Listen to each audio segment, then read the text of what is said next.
shame the way you mess around with your man. It's a shame the way you hurt me. It's a shame the way you mess around with your man. I'm sitting all alone by the telephone, waiting for your call. When you don't call at all, it's a shame the way you mess around with your man. It's a shame the way you play with my emotions. It's a shame the way you mess around with your man. You're like a child at play on a sunny day. First you play with love and then you throw it away. Why do you use me? Try to confuse me. How can you stand to be so cruel? Why don't you free me from this prison for certain time? As a fool, it's a shame the way you mess around with your man. It's a shame the way you hurt me. It's a shame the way you mess around with your man. I tried to stay with you, show your love so true, but you won't appreciate the love we try to make.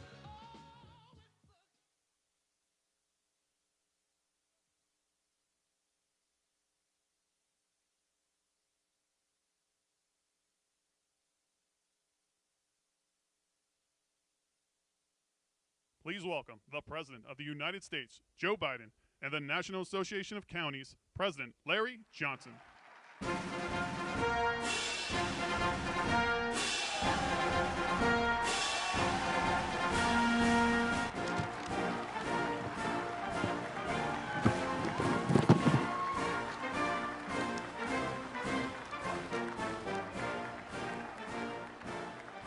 Wow. Let's give it up for our 46th President of the United States, Joe Biden.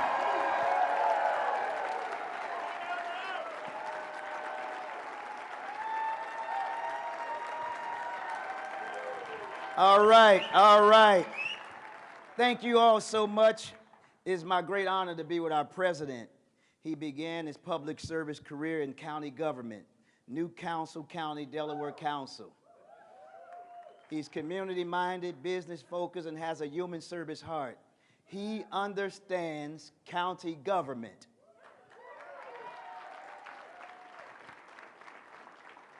He went to bat for us for the historic investments of counties for the American Rescue Plan.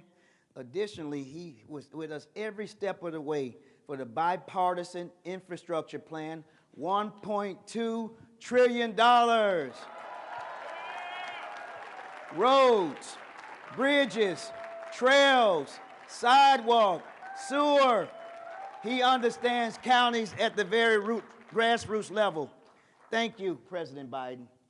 We are grateful for such a strong partner in the White House.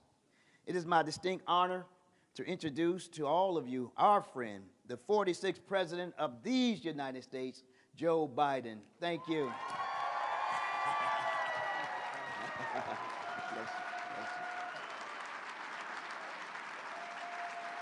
Thank you.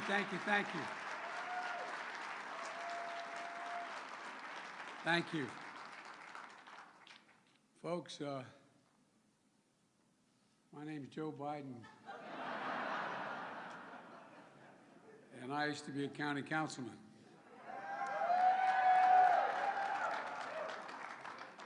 And I ran for the Senate because it was too damn hard being on the council. It's great to be back with you all. Commissioner Larry Johnson of DeKalb County, Georgia, thank you for your leadership. I also want to thank all the folks working so hard here in the Washington Hilton to make this conference possible. Thank you all very much. And you want to know how seriously I take the role you play on the front lines in this country, just look at who I asked to come with you. You said you wanted to know what's going on. I sent you the whole damn administration.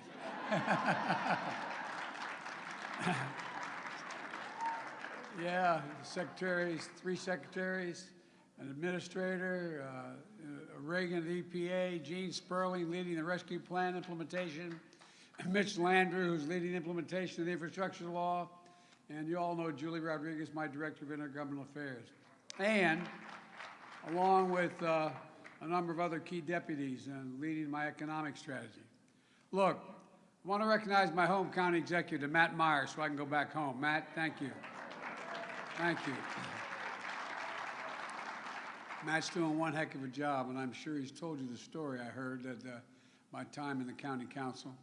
You know, I don't know about you all, but commissioner, councilman, whichever your title is, you knock on the door and say, my name is Joe Biden, I'm a candidate for the county council. They look at you like, okay. And you're wondering what the county council does, aren't you? Well, it affects their lives more than anybody else's.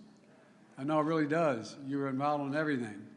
When a constituent called, she said, I represented we have one county that has 60% of the state's population, and we had 6 councilmen. So a councilman's district was 7 times bigger than a House member, and in the state house, and 3 times bigger than a state senator. And I represented a middle-class district to a working-class district, but there was one very wealthy neighborhood. And I got a call one night. A woman said to me, obviously not of the same persuasion as I was politically, called me and said, there's a dead dog on my lawn. And I said, yes, ma'am. I said, have you called the county? He said, yes, they're not here. And I said, well, I'll get him in the morning. She said, I want it removed now. I pay your salary. So I went over.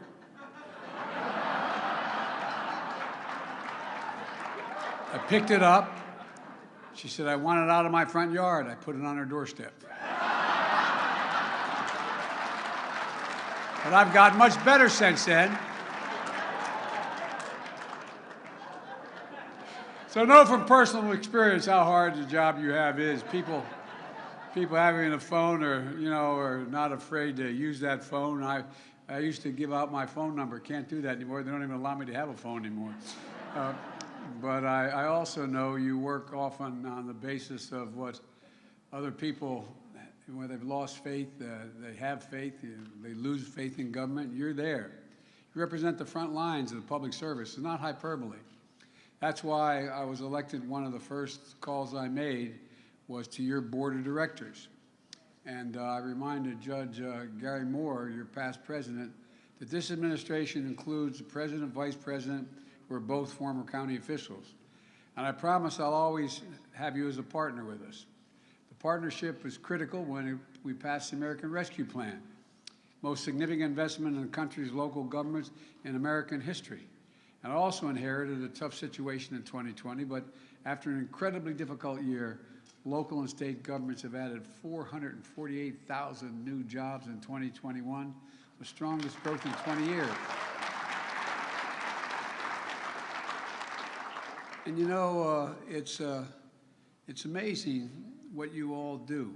I really mean it. I'm not being solicitous.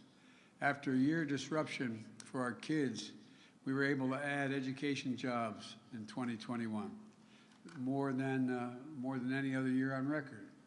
You got county law enforcement officers, first responders back in the job, so ambulance could arrive on time, communities could be kept safe. And the big reason why America's recovery has led the world is because of all of you. And why my first year in office, more jobs were created than ever any time in American history, 6.6 million jobs. And you.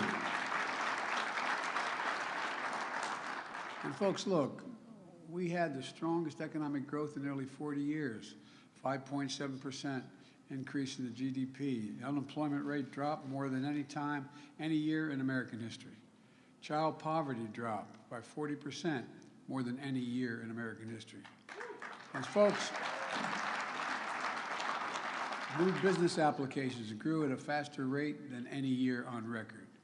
The rescue plan also was the first major relief bill to get directly to counties, because here's what I learned. When I was a county councilman, if you get money for a state, what happens is it goes through the state legislature. And guess what? Well, I wanted to make sure the money goes directly to the counties. Directly to the counties. No, really. We allocated $350 billion to state and local budgets. We made sure that $1 billion of that went straight to the counties and cities. And look, I know how much it matters. It really matters. Giving you the ability, the flexibility, the control to meet both the short-term and long-term challenges you face, which, by the way, even, and I'm not being critical of state legislatures or others, but people don't know the full responsibility and that you all have, even other elected officials. I mean, I'm not being solicitous. It's just true. And by the way, that rescue plan is still delivering. I urge all of you to use the flexibility we built into that law and spend those funds wisely to build a future around working people who make up the communities you run. Put these funds to work to keep people on the job, connect people with better jobs, providing retention bonuses for teachers and bus drivers like Howard County, Maryland did, adding healthcare centers and training new child care workers like, I hope I pronounced it, Deschutes County, Oregon? Is that trying? Where are you, Deschutes County? Well, what you did matters. Helping unemployed parents get back to work by covering child care costs, like Oakland County, Michigan did. Reducing gun crime by retaining police officers like DeKalb County did in Georgia. Expanding community violence intervention programs like King County did in Washington. Ensuring people get the full benefit of one of the most consequential tax cuts for working families in our history. We expanded the child care tax credit, the earned income tax credit, included in the rescue plan. In the past, if you paid taxes and you had a good income, you could deduct $2,000 per child. So if you're making 200 grand a year and you had 3 kids, you got to deduct 6,000 bucks off the taxes you owed. Well, that's fair. But guess what?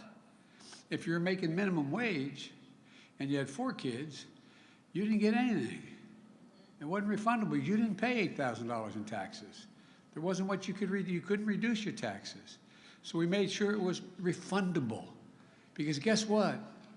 It's just as hard for a firefighter or a teacher or a cop who has the benefit of that tax break to raise his kids as it is for a wealthy person to raise their kids.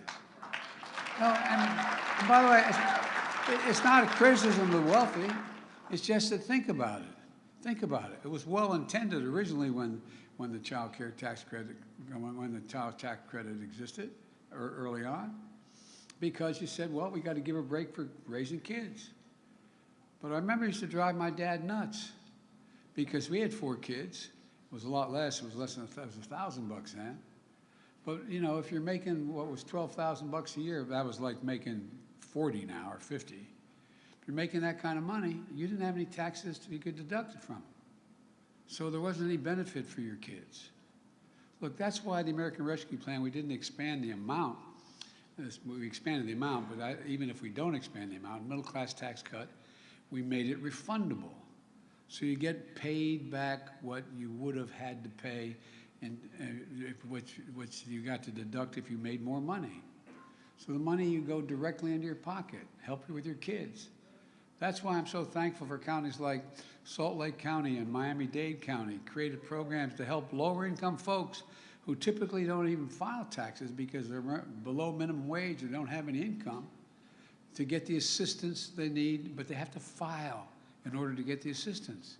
You all reached out and said, look, you have a benefit coming, but you got to file taxes, and you help them do it. And I used to have a friend who was a great basketball player back in the days when Providence had great teams, Providence College. No, I mean, they had some superstars at the time. His name was Pete McLaughlin. And he wasn't, he passed away, but it wasn't the, he used to say, he wasn't the sharpest academic candle on the table, but he knew what was going on. And he knew how to, he said, you know, he had an expression, you got to know how to know. I can take you into the greatest library in the world, the Library of Congress. You don't know how to read the card catalog, it's useless to you. You got to know how to know. So you're helping people know how to get into what they need. It's all about making sure people have more economic difficulty raising their families can finally get a benefit the wealthier people get in the tax burdens and the child tax credit. But look, another thing that funding can support, thanks to the bipartisan infrastructure bill, is jobs. It's going to create millions, several million jobs. Folks, look, it took a long time, a lot of administration, but we finally passed a bipartisan infrastructure bill. Everybody.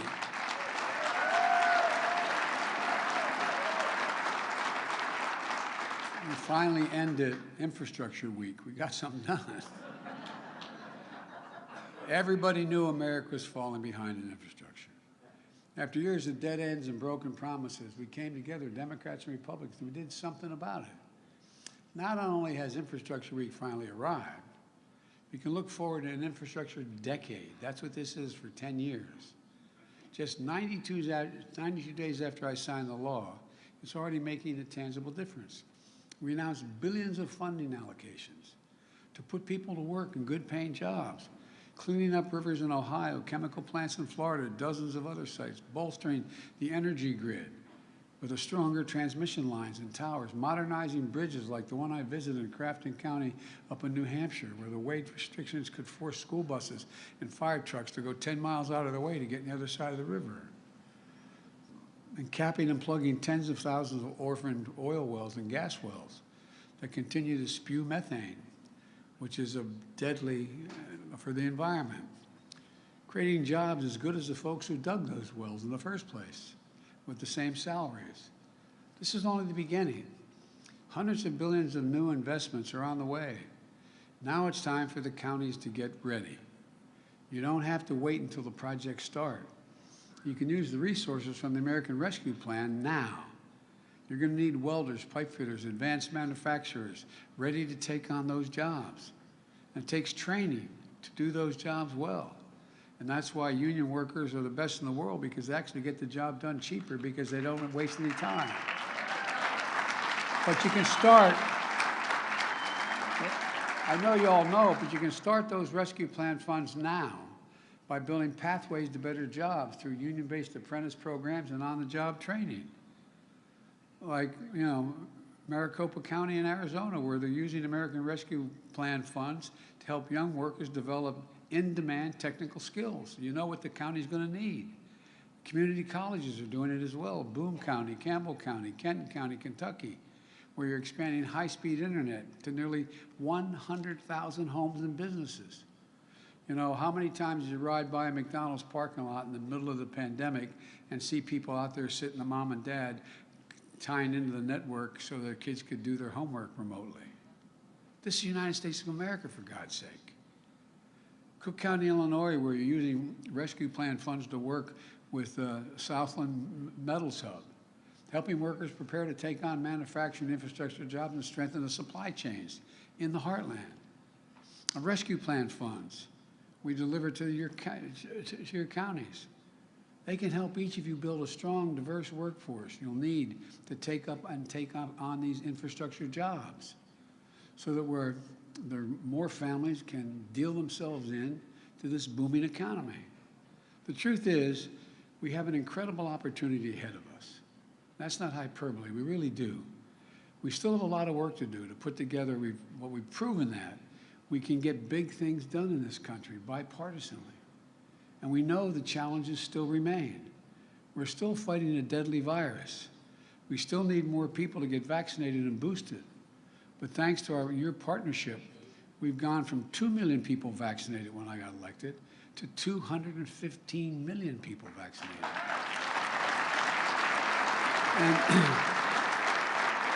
And again, I'm not being solicitous. You've been critical partners since day one on masking, texting, vaccinations, standing strong against misinformation, and sometimes even withstanding shameful personal attacks. Through it all, you've led with patriotism and resolve, and you've saved lives. Another challenge we face is easing the burden on working families. There's real inflation, and if you're in a working class family, it hurts. That's why my Build Back Better plan, what it's all about. Look, families are getting clobbered by the cost of everyday things. You know, I know that gas and food prices are up. we're working to bring them down. I grew up in a family where the price of the pump was felt in the kitchen. Everybody knew, everybody felt it. I understand. These are necessities, but they're not the totality of what family needs. So while we work on supply chains and we work on bringing down the cost of the things that we're talking about have gone up so high, we still have other ways we can reduce the burden on working class families. They still have to pay for child care. Families can spend as much as $14,000 a year in some part of the country for child care. My plan, the cost of child care for working families will cost 7% of your income, no more. And that helps millions of parents, especially women, get back to work. 20 million of them are not working. And by the way, it ends up paying for itself, and they're back to work paying taxes. Look, we still have to pay for prescription drugs. You want to benefit a family, reduce the cost of the prescription drugs they have to pay. In America, we pay the highest price for prescription drugs in the world, of any developed nation in the world, about 2 to 3 times what other countries pay. Let me give you I can give you hundreds of examples. Let me give you one. One anti-cancer drug to treat leukemia and lymphoma that costs $14,000 a month in the United States. That same exact drug by the same drug company, that drug sold in France costs $6,000. $6,000. Those of you who live on the Canadian border, you know, you cross the border, you can buy the same drug for a hell of a lot less than you can buy in the United States. Same manufacturer. Or take insulin. The cost of drug companies to provide insulin, a vial of insulin, costs less than $10 to make. But there are many families, like families I met last week in Culpeper, Virginia, paying $300 per vial for medicine they need every single day for type 1 diabetes. If they have good health care coverage, this family does, but they still have to pay $5,600 for prescriptions before their insurance kicks in. Think about that. 200,000 American children with type 1 diabetes. Think about being one of those parents. You don't have insurance, but you know your child to live needs that insulin. How do you look that child in the eye when you don't have the income or you don't have the insurance? What do you do? Not only you worry your child may die, but you're stripped of your dignity. You're stripped of your sense of who you are, not being able to afford that child's needs.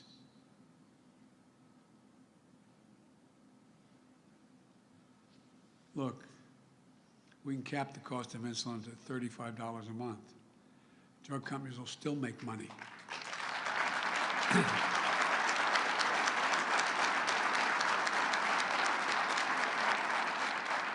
Let me digress just for a moment. I started the Cancer Moonshot, which I worked very hard on in the administration I served in last. And I held conferences all over the country with literally thousands of people, and at the same time on doing it virtually. And after one of them, I got the 12 largest drug companies in one room, and I said, if you found a cure for a particular cancer, and I named a cancer, I said, what amount of money do you think you should be able to charge for that drug? They said, whatever the market will bear. And I said, well, you know, many places like Germany, you can get and make sure you make a profit that's 20 to 30%, even 40% more than your total investment. But once they set the price, that's the only price you can pay to sell that drug. You still make 30, 40% profit after all your expenses you demonstrate. And the other provision is you can't increase the price of that drug beyond the cost of inflation unless you've done additional work on the drug to improve it. Think about where we're going. We're on the verge, thank God, of some significant breakthroughs in healthcare. But should it be based upon what you can afford to pay? If Congress acts, we could take care of things with a stroke of a pen tomorrow. We have a generation of so-called sandwich generation. Many of you are part of it. Trying to take care of your children while take care of your aging mom or dad. We can help make it work. Care for our elderly parents and have someone install a handrail in the shower. Make sure they have steps that they can get up and down. Someone can pick up the prescriptions while you're working. And allow them to continue to live in the dignity of their home. But guess what? That saves a hell of a lot of money. Because the cost of that, and by the way, that's available under Medicare now, except 880,000 people can't get into the program yet. It's a lot cheaper to have mom and dad live at home with the minimal expense than have the public pick up the cost of health care, of housing for the elderly. We can do that and still save money. So when they put their heads in the pillow at night, they can have peace of mind. I'm going to work like the devil to bring gas prices down. We're going to keep working to strengthen the supply chain to bring the cost of every good down, particularly food and automobiles. But you know the best news of all this? Nobody earning less than $400,000 a year will pay an additional penny in taxes for any of these services. We can do it without increasing the deficit. As a matter of fact, last year we reduced the deficit by $300 billion. But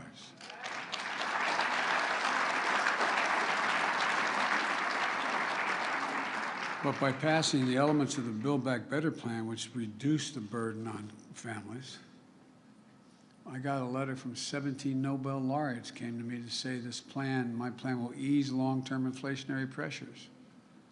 Look, we can tackle these challenges, but only if we keep coming together. The fact is, we can't do it without you. You understand what families are up against. You understand the cost if we fail to act. You need your voices, the county officials helping us folks understand what our communities need. If we can get this done, there's no limit to what America can achieve. So let's get working people a better chance than they've had, the quality they deserve, by investing in the future of every county. Let's face these challenges head on, but let's keep building back better. We're the only country in the world where whatever crisis we've gone through, we've ended up on the other side better off than we were before we got into the crisis. We're the only one. And folks, let me say one other thing. I had a group of 8 major utilities come to see me to tell me they wanted to see the Build Back Better plan put in place, even though they knew they were going to pay higher taxes. Corporate taxes would go up to 24%. You know, there are, of the major Fortune 500 companies, there are 52 that made over $40 billion, didn't pay a single penny in tax. Look, I'm a capitalist. I think you should be able to go out and make $1 million or $1 billion if you have the capability. But just pay a little bit. Pay your fair share.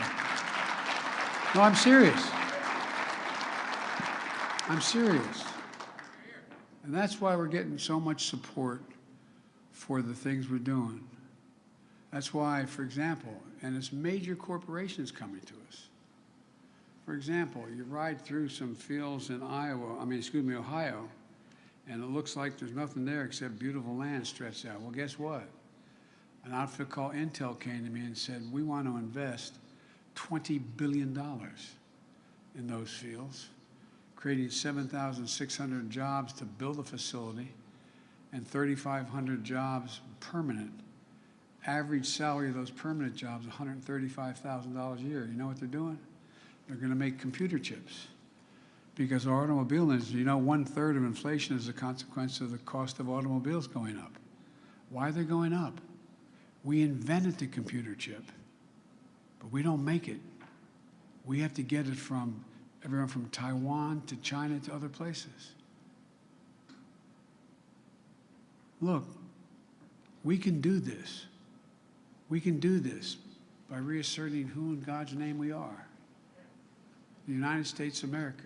There's nothing, I mean this from the bottom of my heart, there's nothing beyond our capacity. There's nothing we cannot do if we do it together. That's always been who we are. This is the United States of America. You can make $1 million and still pay your fair share, and everybody. When have you ever seen, I was talking to somebody, I said, you know, you go through, I'm a neighboring state of New Jersey from Delaware. My area is down by the shore. You ride through an intersection where there's a big circle and 4 or 5 roads coming off of it. And usually in the middle of that circle, there's you can plant trees and flowers and the like. I can tell you the communities, and I said this to somebody, and then they showed me a study that was true. I can tell you whether the community is as renters or owners. When they're owners, that middle circle is beautiful. It's planted. When they're renters, they're not. Doesn't mean there's anything wrong with renting, but it means engaging in the community. Look, folks, when middle-class folks do well, there's never been a time the wealthy don't do very, very well. So, folks, let's stick to the people we need. Thank you for listening to me. May God bless you, and may God protect our troops. Thank you, thank you, thank you.